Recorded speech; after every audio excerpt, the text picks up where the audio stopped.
because you're just feeding this consumer machine where the slave labor in China and around the world is sort of being exploited to keep us sort of pacified here, unaware of our history, unaware of our rights, unaware of our liberties being taken upon or encroached upon. We have really got to ratchet it up. This is a war.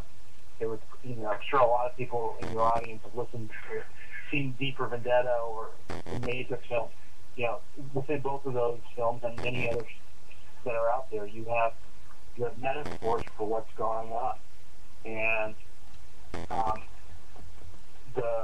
the different movements that are out there, to the extent they're organic and they're coming from real people, it's terrific. It's good news, and it's a healthy thing, I think, for this country. It's a necessary thing for this world.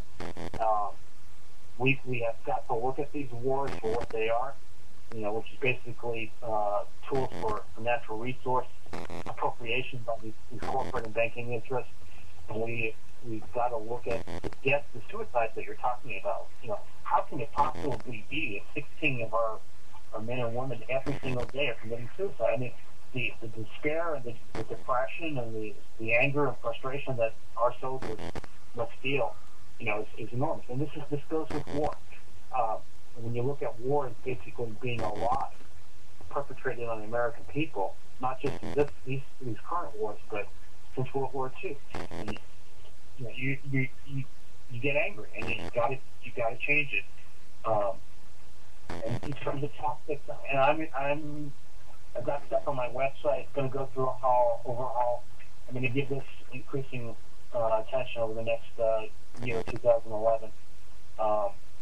Well, I'll tell you, one of the faults that I found in the Patriot movement, and I started this in 1994, I went out and I found Bo Gritz and I found Leonard Horowitz, and I got all these people, I put them in the magazine to let people, to make people aware of them. I helped them sell their books.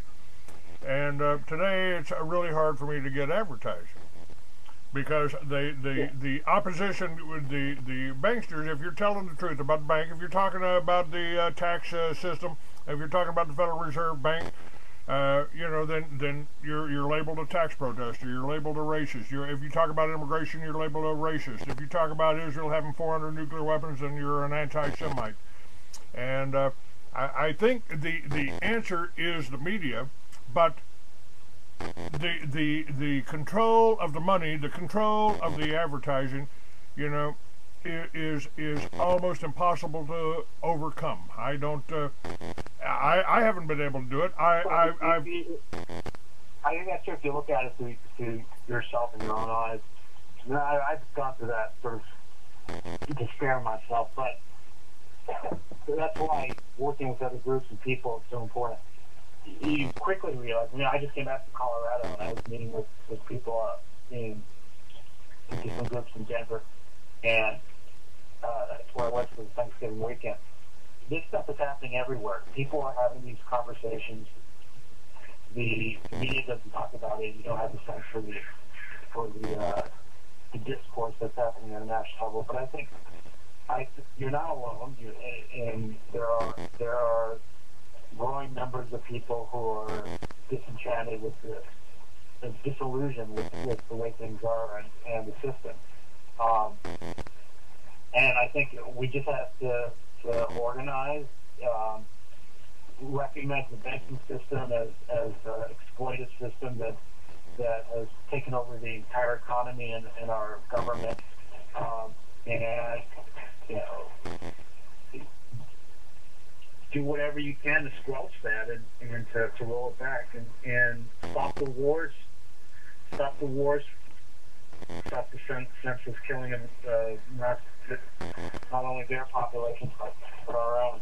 We have to, at a minimum, we have to reopen an investigation of 9/11, a serious investigation as to what happened with independent reviewers, administrating it, and take a look. There has to be a serious dialogue throughout the country, and this is happening with the Republican Party now. As an outgrowth, I think, of the Tea Party movement, there has to be a very serious transformation of the Federal Reserve from what it is now to something closer to what the Founding Fathers envisioned in terms of a central bank, or what existed before 1913. I mean, the Federal Reserve is a tool of the Wall Street banks.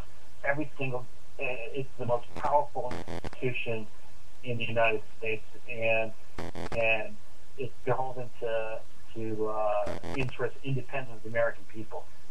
Frankly, care less about the American people at the end of the day. Yeah, if it was good for us, occasionally they'd make, if they were just stupid, occasionally they'd make a mistake in our favor, and that doesn't seem to be happening. Peter, I appreciate your input. I appreciate meeting a Democrat that understands what's going on. It gives me a lot of encouragement. It gives me a lot of hope that maybe we can put this together. We can stop being two parties and start being Americans, start being freedom lovers, start loving liberty again, and doing exactly what our founding fathers outlined for us, and watching out for the same things that they warned us about. Yeah, taking responsibility for our government and its actions, and getting involved in community and stop being distracted all the time.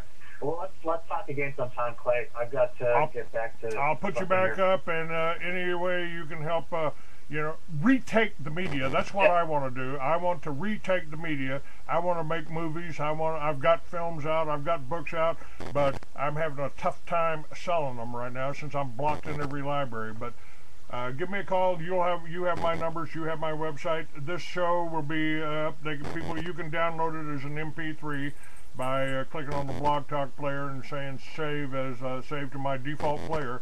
That'll save it as an MP3 file. You can forward that out. You've got good information. You've got good information on your website, and I'm going to be playing some of that about how we are being enslaved. Since you got to go. Sure. PeteThottam4.wmv. Yeah, I'm going to completely change the visual layout of the website in the next day or so. PeteThottam.com, and I'm going to try to use some of the things you and I have discussed in terms of shaping my own research and activities over the next year. Do you do the websites yourself, or do you have help with that? Yeah, absolutely. I coded myself, self-taught. So that's part of the, I think, response to my own history of activism. We've got to do this stuff ourselves, and we can't just count on the media to do it for us. That's right. I say sometimes I think we all rise to our own level of incompetence. Mine may be the internet, but I think my site works. I think and this show works, and we've got links to your site. If you want to return the favor, I'd really appreciate it. And thanks for being with me. Yeah, pleasure. And again, I'm going to completely change the website today or tomorrow. Take a look at it again. I'll keep an eye on it. I'll keep an eye on it. All the best to you. Thank you, sir. Bye, Clay. Okay, now let me go to his website and see if we can hear this. You guys let me know. This is the story of your enslavement.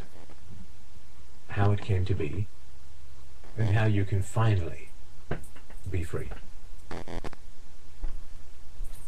Like all animals, human beings want to dominate and exploit the resources around them.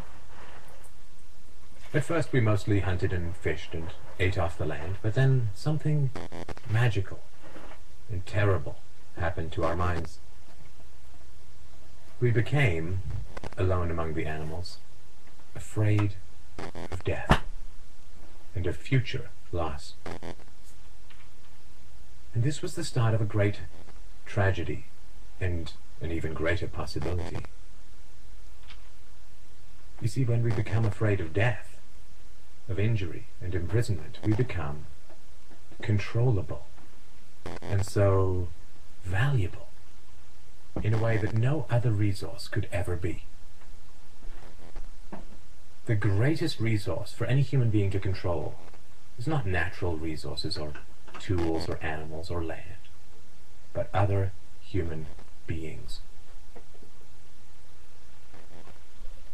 You can frighten an animal because animals are afraid of pain in the moment, but you cannot frighten an animal with a loss of liberty, with torture or imprisonment in the future, because animals have very little sense of tomorrow.